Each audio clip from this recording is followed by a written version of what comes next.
protests can be a great opportunity for filming. Show me what democracy looks like! This is what democracy looks like! I recently made a 45-minute documentary based on footage I filmed at the protests outside the 2016 political conventions.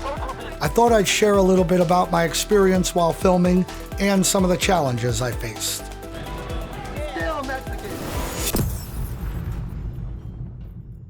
I went to the political conventions with the objective of just hearing what people thought, documenting what I saw, and letting people speak, tell me their opinion, not to necessarily get them with gotcha questions or challenge whatever their political views might be. Protests are a great place to film. There's a ton going on. There's people dressed up in costumes. There's really cool political signs. And most of the people want to be seen. They want to be heard. So it's pretty easy to find someone willing to talk to you, willing to give you an interview. Well, I'm protesting part of my message. Anti-war. Like I said, there is a lot going on in a political protest. So what I like to do is I keep both eyes open while I'm filming, even if I have the camera up to my face. And this is the actual, right? Yeah, this is the actual camera that I filmed all that footage with. You know, now my left eye can see in my peripheral vision anything that's going on in the background, which comes in handy because sometimes protesters get a little riled up. Maybe the cops get a little riled up.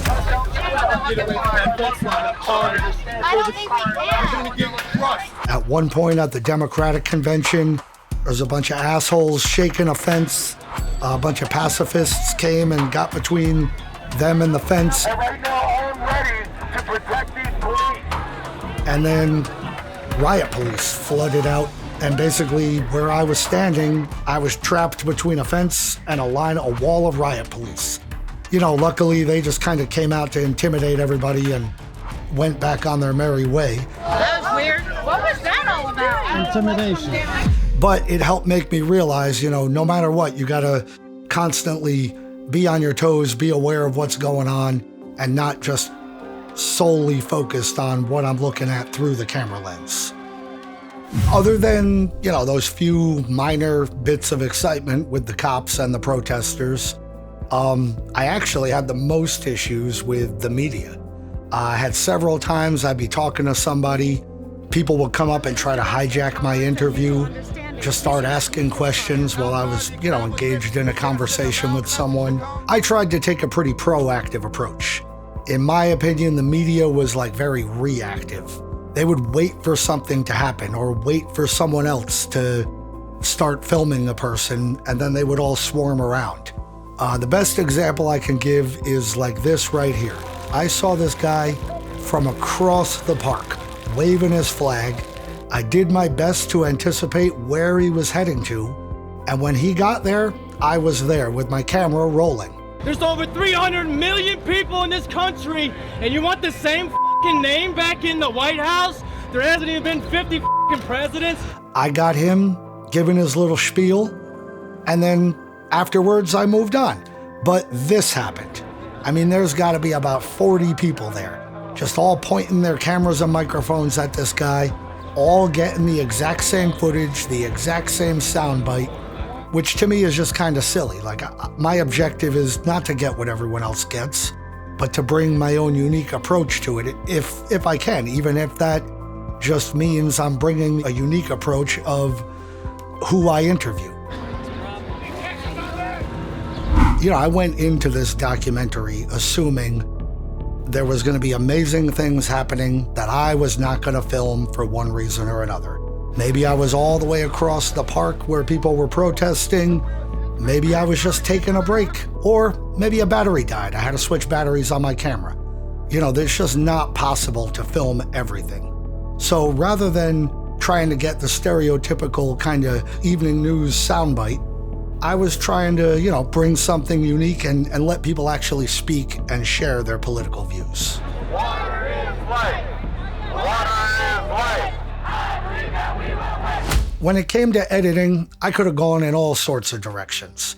I could have gone chronologically, day by day. Day one of the protest, this happened. Day two, this happened. Day three, this happened.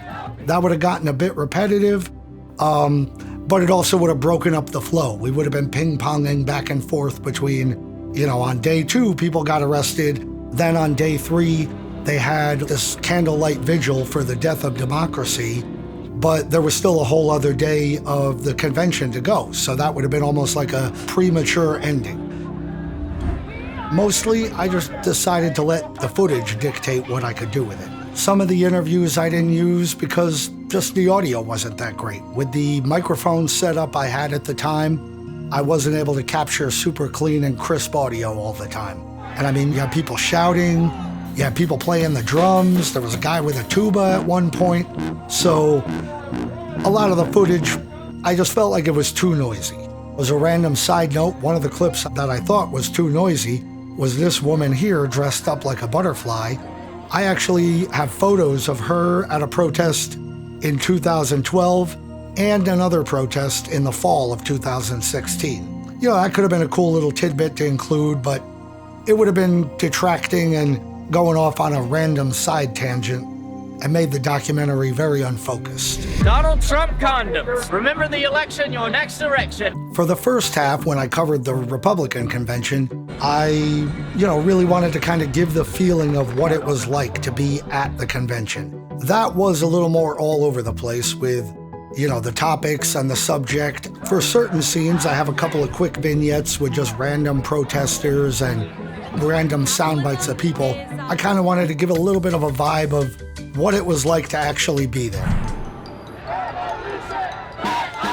At the Democratic convention, it was a lot easier to just pick a focus because the majority of the protesters there really were there just to protest the Democratic Party, for them tipping the scales in favor of Hillary Clinton. That was a lot easier to just pick a direction and head in it. Another thing I had to worry about was, how much context to give, how much context not to give. I'm sure some viewers are mad that I included some things and didn't include others. I had to trust that the viewer hopefully has at least some familiarity. You can't get too in the weeds on every little detail, every little piece of context and backstory. You gotta pick and choose and still also hopefully make something compelling enough that people are interested in watching.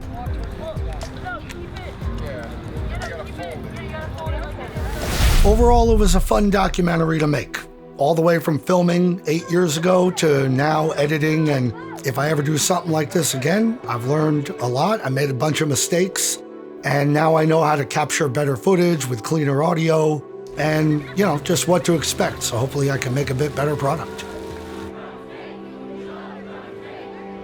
If you enjoyed this video, check out the documentary that I talked about. Or go to my channel and check out some of my other videos, which cover a wide variety of subjects. If you want to keep up with what I'm working on, head over to my website and sign up for my newsletter. If you want to support some of my work, I've got a GoFundMe in the video description. That's helping me raise funds to tackle larger projects than I currently have the funds to take on.